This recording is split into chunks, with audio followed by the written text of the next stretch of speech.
are discussing today Charlotte Perkins Gilman, and this discussion is on her short story, The Yellow Wallpaper. Now, I have given you a brief overview of the writer and her writing practice, the kind of concerns she has and what is her intellectual makeup. I would like you to now focus on the story that she wrote, which became controversial in her own time and famous and controversial at the same time. So, the Yellow Wallpaper is really the story of the narrator, but as much the story of the yellow wallpaper, which is an elaborate labyrinthine patterned wallpaper, and that in a way you will find that it represents the elaborate societal institutions and practices that bind women in so to speak tight bonds. So in a way what you find is this kind of a patterned wallpaper has designs on it all over, and behind this design there is a story that the narrator is trying to unravel. And this elaborate wallpaper, she actually comes to represent the kind of societal pressures active on women at the time.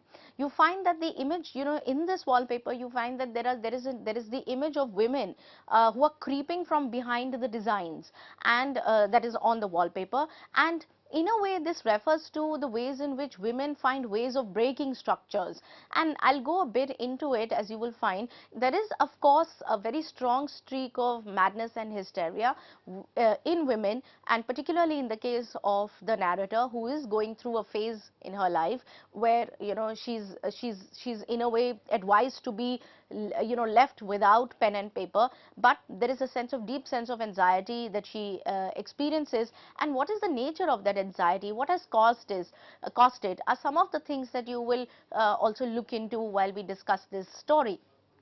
So while there is madness and hysteria on the part of the narrator, there is also another kind of madness that she finds in the designs in the wallpaper, and that come alive for her. At one point she actually believes that the wallpaper is moving, and somebody is moving these designs in that, that is, so it's this particular story is actually almost like an artist's work, and let's not forget that Gilman was an artist. She would make these cards and she would draw and sketch.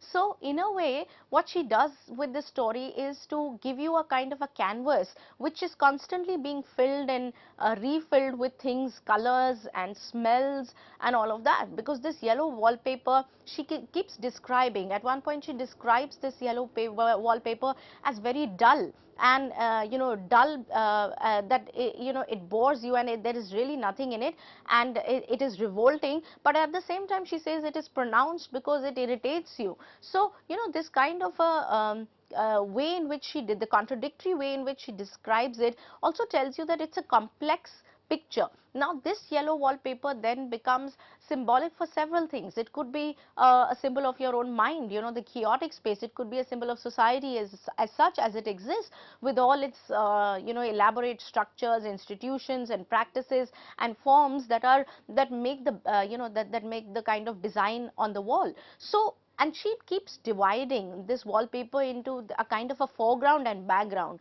While there is a foreground image or a foreground design which has lots of curves and almost curves that are breaking at ends, and she says these curves commit suicide on their own because they seem to lead you nowhere, right? And then there are these and these curves and designs also turn into bars and straight lines, and then this is the foreground which has all these designs and sketches. But behind this, in the background, she sees another design forming, and there she sees women creeping out, trying to creep from behind the foreground, right? From they are in the backdrop, so to speak, and from within these designs these women keep creeping, trying to find ways of coming out of that wallpaper. So you can see there is an elaborate symbolic reference to society and the place of women in society, which is the background, from where they try to keep coming ahead, but they are restricted by the elaborate designs, that the labyrinthine structures, the maze-like structures that society has, and that restricts them at each point in time, and how there are so many eyes, she keeps noting eyes that go up and down in this wallpaper. So in a way it is open to interpretation as how you would like to interpret spread this wallpaper, whether it refers to society, it refers to somebody's mind, or you know, what is it that the writer is trying to tell to you through this story. So you know, going into the, let me, for that reason, I think it's imperative that we look at the story itself. So if you notice, this is an account of a young woman, a mother, who remains nameless in the story, who comes to occupy a large country house in the summer with her husband. It is her husband who has decided to move to a fresh place, to the countryside, and a large estate which has gardens overlooking, and it's a huge large house where they move in for a few months so that she feels better. We are told that she is sick and has a temporary, and she herself says that she has a temporary nervous depression, which she suggests is a slight hysterical tendency. So already you can see that she's referring to a sense of a nervous depression and a slight hysterical tendency in her. Now a thing about hysteria is that how women in the 19th century were constantly seen as hysterical, and if you just bring in Freud's idea that, you know, how trauma has you know, childhood trauma or extreme repression throughout life has obviously turned women hysterical in their you know, in their adulthood, and something that it's a kind of a pattern that keeps recurring in women. So hysteria is definitely caused by this kind of extreme repression that keeps women indoors, locked behind in domestic spaces, and disallows them the public sphere, society, interaction, discussions, affairs of the state, and policy making. So women are kept outside all of this, and you know, thrust in the house, and that has led to this kind of a hysterical situation.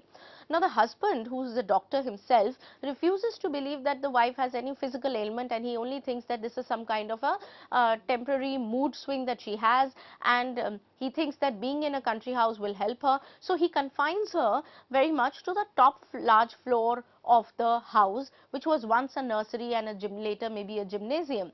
So the first person in this first person narrative, you have the narrator who is using importantly the diary mode of to tell us this story. So you know, she'll tell you that we've just moved into this house, and then she tells us that, you know, I must stop writing because if John sees me, then he'll be upset that I'm writing, because he doesn't want her to exercise her brain. He's asked her to leave pen and brush forever, you know, pen to write and brush to paint, because these are the things that she has been doing. So denying women self-expression is a way that actually leads to a crisis in them, and a deterioration of their mental condition. This is one of the themes of the story, and you find that this narrator then is forbidden to work, and thus locked away from creativity and self-expression. So she, and it's not like she has submitted to that authority, or that she has agreed and accepted it for herself. She asserts that her husband thinks that it is good for her if she does nothing and stays in the house, but she disagrees with him and also with her brother. She says, my brother is also a doctor, he also has a similar viewpoint, and she very clearly states in the story, the narrator, that I disagree with their ideas, because she believes that excitement and mental stimulation would do her good. Mental stimulation through writing and expressing herself will in fact benefit her, but that's not the view of the husband. So when she writes, she's writing in a kind of a diary mode, as if she's maintaining a journal of daily activities. And you know, the first section of the story is about the place, you know, the place that she has occupied. She doesn't like this huge room that she had to occupy on the top floor. Remember, because, and very interestingly, this top floor was once a nursery, so there are bars, you know, it has been because of children, so children don't go out, the windows have actually bars outside them. So in a way, there is that's a very physical manifestation of imprisonment, that she has been locked away in this space which was meant for children perhaps, and that's where the husband thinks it best to keep the wife, because you know, there are she's barricaded from all ends, right? And he disallows her to write. So in a way, you find that the place itself haunts her. The place, the wall, the you know, the estate, the husband including, these are things that continue to haunt her in this story, and adds to you know, the very creepy quality of the story as well. If you you know, once you read it, you'll know what I'm saying. So this is one of the very important features. One, that the narrative is done in a journalistic style, that it is a diary entry where she is noting events. So the first section is where she moves into the house, and then she tells us that I must keep away the this page away, locked away, from so that John doesn't seize me. And then she takes out this diary again after 2 weeks and tells us what is the new development. So in a way, time is also lapsing as she adjusts to the new place, and she has more to share about that place. So from the narratorial point of view, you must also remember how this story is moving forward, that there is gap in between. It's not like a one-off statement or a one-off event, but it is a kind of a period where she's living through the month, and when the story closes, then she's about to leave the place in a week. But then there is a kind of a mystery that she's trying to unravel, and that mystery for her is this yellow wallpaper that she says it has some strange effect. It is an eerie quality.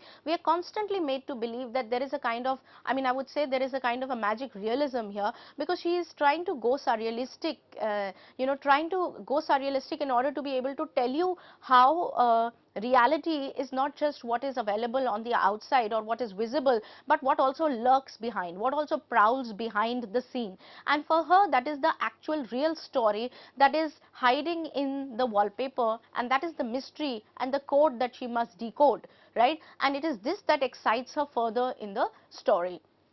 She, on the other hand, actually desires society and stimulus, but she's trapped on this top floor of the house. This reminds me, in fact, of Jane Eyre's, Charlotte Bronte's novel Jane Eyre, where you have a figure called Bertha Mason, who's locked up in the attic by her erstwhile husband, not erstwhile, actually husband, who doesn't want to live with her. So he just locks her up in the top floor of the house, which is the attic, where the woman turns actually mad. And if you have read that novel, you would have also probably consulted a very interesting and important book that has been written on 19th century women and the 19th century imagination and the woman writer, which is titled Mad Woman in the Attic by Sandra Gilbert and Susan Gubar.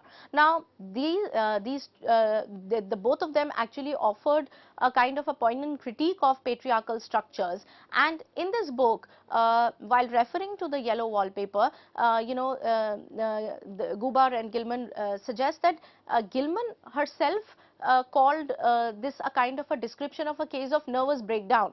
And she then recounts the experiences of the woman who was suffering from a kind of a postpartum psychosis, which is, of course, now we understand as postpartum psychosis, but in that age this was still new, and this is not something which was taken as serious. So this kind of a postnatal depression that Gilman here is talking about in the yellow wallpaper is something that was still very new to the 19th century woman. And Gilman actually also suffered from it for a brief while, as we know that her husband was censorious, and she she went through this kind of she went to a nerve specialist who actually treated Gilman for a similar problem. So what Gubar and Gilman really say that that this particular John, the husband in the story, has confined the woman, the narrator, into this kind of a large garret room in a kind of an ancestral hall. Now the ancestral hall itself is symbolic, right? Because it suggests tradition, it symbolizes convention. When you put in when you call it an estate, which is an ancestral estate, then you are already moved towards tradition that is binding this woman. And he has rented this place, but he has forbidden her to touch pen or paper till she gets well. Now the problem is that instead of curing her, her situation worsens, and her mental condition deteriorates even more than before. So this is what this is largely the plot of this story, that how it was meant, the husband, who's again following a tradition and forbids her, within quote, to touch the pen and paper, has led her to a kind of an extreme situation where her condition has deteriorated rapidly. Now there is therefore a kind of a symbolic representation of imprisonment throughout this story. Imprisonment in the case of the narrator who's put in in the house, and especially the top floor where she doesn't want to stay. She says that she likes this room on the ground floor where there are roses outside, and she would like to live there, but her husband does not let her stay there. He wants her to stay on the top floor where, which is more open and has more natural light, etc. And yet this particular room is barricaded. There is at the head of the stairs there is a gate that blocks its way. There are rings and things in the wall that again indicate they indicate agents as tools of imprisonment. The rings and the things that she mentioned, again the design on the wallpaper itself, which appears to be bars and then a kind of a convoluted structure, a design which is meant to obstruct movement, but also to confuse. She says that it is dull, that it will confuse you. So in a way, these are all the symbols of imprisonment that are available in the story, the physical objects as such. You find that the yellow wallpaper actually torments her with its patterns and its spots and stains, and it is tarnished and it is torn in paper, and she has this strong desire to tear it apart, and she does that towards the end of the story. So the climax really is that when she enters, she dislikes this room for this ugly wallpaper that is stuck on the wall, which is dull, and she calls it sulphurous. But it torments her because she continues to then think about it, and not only is it a visual sort of a design that keeps moving before her eyes. Now, of course, the reason you could give it a kind of a reason that the reason why this paper moves for her is because she's mentally not in a right space, and she's having these illusions and she's being delusional perhaps, but that in fact gives the extra edge to the story in being able to create a woman who's in a state, in a delusional state, or has a kind of a mental ailment, or is going through a temporary state of hysteria. You give her the agency to see more than is available. You give her also the freedom to say anything that she can see. So therefore she says that the wallpaper is moving. I see eyes going up and down on the wallpaper. I see women creeping behind in between the designs. But then it moves away from the visual to also the olfactory, because there is a weird smell attached to the yellow wallpaper, which she begins to then call the yellow smell. Note how the two images are merged, the visual and the olfactory. So not only is the paper ugly, but there is a kind of an overwhelming smell that she feels have increased, because now the weather has turned from sunny to fog and mist, and she says now there is an oppressive smell about it. Now all these are all these represent the fossilized ideas in society that inhibit women, whether it is this kind of a dull space of the wallpaper with its elaborate design, where women are confused because they don't really know what's going wrong where. They don't know how they can break the structures. They don't know how they can break these designs that are elaborate designs of patriarchal structures that are kept before them, and they don't know how they are in fact cages. She's also in a cage really, because remember the windows are barred from the outside because of the security of the kids, but then she's living in that room which is barred from all sides. So it's a cage that she's living in, and this woman that she sees in the and then comes the next point in the story when she feels that she can already see a woman who creeps from behind the yellow wallpaper and then comes out, and she says she also creeps out of the house and goes into the open space. So in a way you find that there is a kind of a psychological double that that you are confronting at this particular point, because very soon the narrator will merge with all these women who she sees in the background behind the design that is there, that is visible from the outside. She finds that she has become the woman who is behind the wallpaper trying to struggle her way out, and that woman is in her. So in a way, there is a point where she says that she shook and she tried to shake these the wallpaper, the bars on the wallpaper to come out, and she pulled me and I pulled her. So in a way this suggests there is a larger reference to women's history, and what Gilman here is probably doing is to talk about the women's movement, that, you know, I am trying to bring out these women who have been hiding in the background, who have been forced in seclusion. I'm trying to pull this woman in, out of that bar, out of that wallpaper, out of societal structures, and she's trying to shake me and pull me in. So there is a kind of a tussle that is going on. Both of them are trying to find ways in which they can free themselves. And so you find that the yellow wallpaper takes over her sensibility entirely.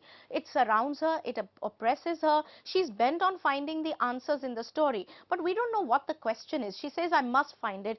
There is something I found, but I'm not going to tell you. So the mystery keeps going, and she tells us that it is now the biggest thing that she does at night. She says, I can't sleep at night, and she says the only thing I do now is to study the wallpaper throughout the night. And she says in moonlight, the pattern on the wall also changes, and it begins to look like bars. She looks for ways to circumvent this yellow wallpaper and the bars in the yellow wallpaper, and by that logic, symbolically also trying to circumvent ways in which the oppressive structures of the society can be done away with, that curtail women's freedom.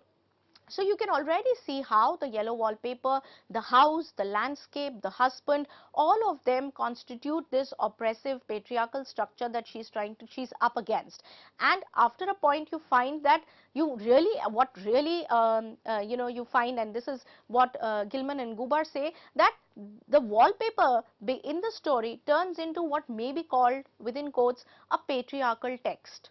It's a very interesting idea that the wallpaper, the design on the wallpaper, everything that she sees, women in the background, eyes, and she says, you know, the curves look like a broken neck and all of that. So there is a kind of a Gothic quality to it. Again, the Gothic is such an important part of 19th century women writing. One wonders why. Because that's the only way through which you can describe the monstrosities of a system, right? And also the way through which the repressed finds release. So in a way, when she's describing these kind of things such as eyes which are all over and they follow all over, broken necks, so there are these kind of images that tell you that the woman's repressed is actually trying to find an avenue and an escape, and the only way it can do so is through nightmares and through such Gothic references that spill over the 19th century fiction in general, and that is something that is it could become another topic for research.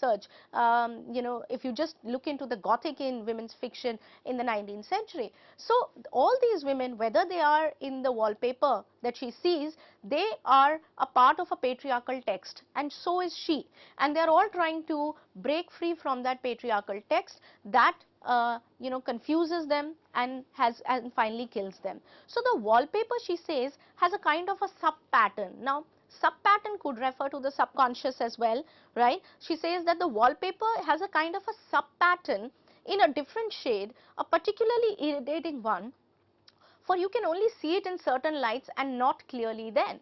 It is clearly a reference to the subconscious of the mind, right? That there is a sub pattern which only comes to light in some at some moments in time, and when she's studying it, then she's trying to decode this particular pattern. But it gets faded in turns, and she says when the sun is very strong, then you only see the pattern, but at night when the sun when it's not too strong, then you find that it has a kind of a strange figure keeps skulking around, and she says, I see a strange provoking formless sort of figure that seems to skulk about behind the silly and conspicuous front design. So you can see there is a silly conspicuous front design, and then a kind of a provoking formless figure that is skulking about in the background, right, in that design. And she says this is the subtext, or this is the pattern, or the subconscious, or where women are allowed to move, or when women become visible. So women are not available or visible in the conspicuous front design, they are only available or visible in the back design. So what you really find is that here you find Gilman using her imaginative power to blend or blur the lines that exist on the wall and her own self. in many ways, the woman in the background is the narrator's double. The woman in the wallpaper is the narrator's double, and by the end of the story, the narrator has enabled this double to escape this kind of confinement that she was a part of, the patriarchal text. So she has been able to free herself from the state of textual confinement, and at the end, the narrator has become that woman who was confined or imprisoned in the wall. So these references in themselves speak a lot and are open for discussion and debate. But what is important is how women in the 19th century are finding ways through which they can express their own content, right? Whether it is the patriarchal life and how, and the movements of the patriarchal life, and the role that women play with in this kind of a situation. So I close my lecture with this statement, and I hope you found this useful. Thank you.